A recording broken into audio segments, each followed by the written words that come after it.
ফুলপুর ময়মনসিংহ জেলার প্রাচীনতম উপজেলা। ফুলপুরের প্রাচীন নাম ছিল ছনকান্দা।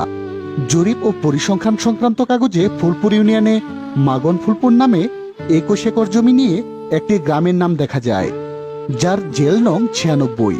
কাজিয়াকান্দা আমুয়াকান্দার অংশবিশেষ এবং মাগন ফুলপুরের সমগ্র জমি নিয়ে ফুলপুর থানা সদর গঠিত হয়। মাগন ফুলপুরের নামে থানা সদরের নাম হয় ফুলপুর। 1874 সালে ফুলপুর থানা প্রতিষ্ঠিত হয়। অতি প্রাচীনকাল থেকে ছনকান্দা জনবসতি ও বাণিজ্যের জন্য প্রসিদ্ধ ছিল।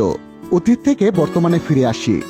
ফুলপুর উপজেলার উত্তরে হালুয়াঘাট ও ধুবাউড়া, দক্ষিণে তারাকান্দা ও ময়মনসিংহ সদর, পূর্বে নেত্রকোনা জেলার পূর্বধলা এবং পশ্চিমে শেরপুর জেলার নকলা উপজেলা অবস্থিত।